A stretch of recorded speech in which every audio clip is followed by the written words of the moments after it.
bạn số đấy một bọn ông bên mình ở cái này mà có một cái channel chạy ra đàn YouTube ở cái này bạn đại tay tại tranh sáng chỉ đến là ngày đây vì cần lớn làสำหรับបងប្អូននៅប្រិមត្តអ្នកនេះអូខេអញ្ចឹងថ្ងៃនេះខ្ញុំក៏មានវីដេអូមួយសម្រាប់ធ្វើបទបង្ហាញឬក៏ចែករំលែកដល់ប្រិមត្តអ្នកគ្នាផងដែរតាក់ទងពីរបៀបធ្វើឲ្យ account បាទ Facebook របស់គេគឺខូចបាទធ្វើបាន 100% ណាបាទប៉ុន្តែខ្ញុំសូមផ្ដាំថានៅពេលដែលខ្ញុំធ្វើវីដេអូនេះហើយបង្ហាញដល់បងប្អូននិងប្រិមត្តអ្នកគ្នាហើយសង្ឃឹមថាបងប្អូននិងប្រិមត្តអ្នកគ្នាជួយធ្វើការ share វីដេអូខ្ញុំបាទផងបាទណាដើម្បីឲ្យអ្នកផ្សេងទៀតគាត់បានយល់តាក់ទងពីវិធីសាស្ត្រនេះផងហើយមួយទៀតខ្ញុំក៏សូមអឺផ្ដាំផ្ញើទៅផងដែរសម្រាប់បងប្អូនដែលប្រិមត្តអ្នកគ្នាបានចេះពីរបៀបនេះហើយសូមមេត្តាយកទៅប្រើការទៅគឺដោយសុចរិតណាគឺក៏មានលក្ខណៈថាទុច្ចរិតសោះណាបាទអូខេអញ្ចឹងដើម្បីកុំឲ្យខាត់ពេលយូរអញ្ចឹងបងប្អូននិងប្រិមត្តអ្នកគ្នាចូលទៅកាន់ Facebook មកបាទបាទចូលទៅកាន់ Facebook មកបាទអញ្ចឹងនេះគឺជាបាទគឺជា account Facebook របស់ខ្ញុំណាប្រិមត្តបានបាទអញ្ចឹងនេះគឺជា account Facebook របស់ខ្ញុំបាទអញ្ចឹងឥឡូវខ្ញុំចង់ធ្វើការលុបបាទ Facebook របស់ខ្ញុំមួយបាទគឺ Facebook របស់ខ្ញុំហ្នឹងគឺអឺ Facebook របស់ខ្ញុំហ្នឹងគឺខ្ញុំបានធ្វើការភ្លេច password ហើយខ្ញុំបង្កើតវាយូរហើយរយៈពេលជិត8ឆ្នាំហើយបាទអញ្ចឹងខ្ញុំភ្លេច password វាអញ្ចឹងខ្ញុំចង់ធ្វើការ block វាចោលតែម្ដងឬក៏បិទវាឲ្យខូចចោលតែម្ដងឬក៏ធ្វើឲ្យ Facebook ហ្នឹងខូចតែម្ដងកុំឲ្យមានអ្នកប្រើបានណាអូខេអញ្ចឹងនេះបាទនេះគឺ Facebook របស់ខ្ញុំឈ្មោះថាធនករស៊ីនវត្រាបាទអូខេអញ្ចឹងខ្ញុំសូមបញ្ជាក់ម្ដងទៀតណានេះជារបៀបនៃការធ្វើឲ្យ account Facebook របស់អ្នកដទៃខូចបាន 100% បាទអូខេអញ្ចឹងចូលមកដល់កន្លែងហ្នឹងហើយនេះបងប្អូនបាទនឹងប្រិមត្តអ្នកគ្នាឃើញពាក្យថា more យកពាក្យថា more ហ្នឹងណាបាទបន្ទាប់មកវាចេញ3ចំណុចហ្នឹងមកបាទវាសេចថា give feedback or report this profile មួយទៀត blog ហើយមួយទៀត copy link to profile បាទអញ្ចឹង3ចំណុចហ្នឹងយើងយកបាទគឺយើងយកពាក្យថានេះយកចំណុចទី1គឺ give feedback or report profile បាទអញ្ចឹងយើងចុចលើនឹងមកបាទ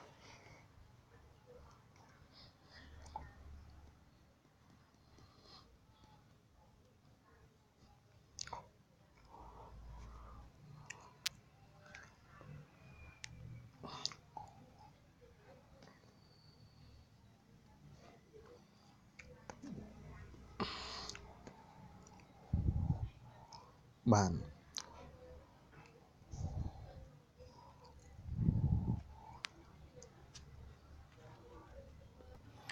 បាទអូខេប្រិមត្តអ្នកគ្នាបាទអញ្ចឹងចូលមកដល់កន្លែងនេះហើយគឺបងប្អូននិងប្រិមត្តអ្នកគ្នាគឺនេះបាទចុចសញ្ញាមកហ្នឹងហើយយកពាក្យថាបាទយកចំណុចទី1ណាបាទបន្ទាប់ពីយកចំណុចទី1ហើយគឺដល់ដល់ចំណុចនេះគឺបាទបងប្អូនទាំងអស់គ្នាគឺយកពាក្យថា fake account បាទហើយចុចពាក្យថា send បាទមកដល់ចំណុចនេះគឺមាន3ចំណុចដែរគឺមាន blog ធនករបាទអញ្ចឹងយើងយកចំណុចទី3គឺ report profile បាទហើយមកដល់ចំណុចកន្លែងនេះគឺបងប្អូននិងប្រិយមិត្តអ្នកគ្នាបាទគឺ tick មកខាងក្រោមនេះវានិយាយថា I believe that the ghost agent Facebook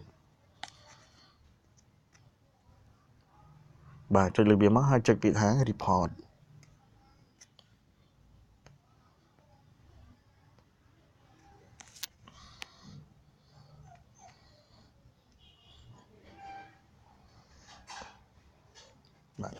បាទរួចហើយយកពាក្យថា done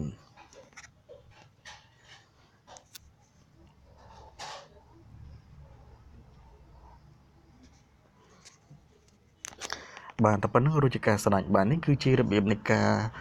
ធ្វើ account Facebook របស់អ្នកដទៃគឺខូច 100% បាទគឺជារបៀបថ្មីណាបាទដែលខ្ញុំទើបបានធ្វើការស្រាវជ្រាវឃើញបាទ ហើយកំឡុងពេលនៃការធ្វើ Facebook នេះខូចគឺមានរយៈពេលចាប់ពីយ៉ាងយូរ2សប្តាហ៍ឡើងទៅអញ្ចឹង2សប្តាហ៍ឡើងទៅ Facebook ហ្នឹងខូចតែម្ដងឈ្មោះហ្នឹងបាទអញ្ចឹងគឺអ្នកដែលប្រើ Facebook ហ្នឹងគឺប្រើលេងបានទៀតហើយអញ្ចឹង Facebook របស់ខ្ញុំមួយហ្នឹងគឺខូចតែម្ដងអញ្ចឹងខ្ញុំប្រើវិញលេងបានទៀតហើយព្រោះខ្ញុំបានធ្វើឲ្យ Facebook ហ្នឹងវាខូចបាទហើយសង្ឃឹមថាបងប្អូននិងប្រិយមិត្តគ្នាពីដែលបានមើលវីដេអូនេះហើយកុំយកទៅធ្វើឲ្យប្រេះផ្ដាសោះណាបាទ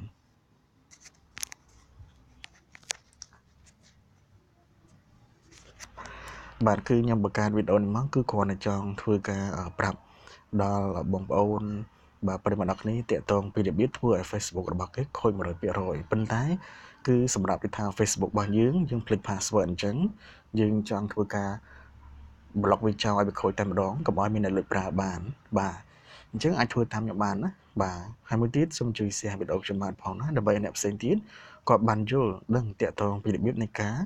ធ្វើឲ្យ Facebook របស់គេខូច 100% ផងបាទមានចង្អុលអ្វីអាចធ្វើការ comment វាខាងក្រោមចំណេះខ្ញុំបានណាបាទអញ្ចឹងFacebook ហ្នឹងគឺយ៉ាងយូរពេលដែលយើងធ្វើអញ្ចឹងហើយគឺរយៈពេលចាប់ពី2សប្តាហ៍ឡើងទៅវានឹងខូចតែម្ដងគឺប្រើលេងកាតហើយបាទអូខេអញ្ចឹងវីដេអូថ្ងៃនេះខ្ញុំមានតែប៉ុណ្្នឹងទេគ្រាន់តែចង់បង្ហាញដល់ប្រិយមិត្តអ្នកគ្នាមានចង្អុលអ្វីអាចធ្វើការ comment ខាងក្រោមចំណេះខ្ញុំបានផងណាហើយសូមជួយធ្វើការចុច subscribe ចំណេះខ្ញុំបានផងដើម្បីទទួលបានវីដេអូខ្ញុំបានជារៀងរាល់ថ្ងៃស្ដីពីកន្លឹះល្អៗតែម្ដងណាអូខេអញ្ចឹងប៉ុណ្្នឹងចុះខ្ញុំមានតែប៉ុណ្្នឹងទេបាយបាយ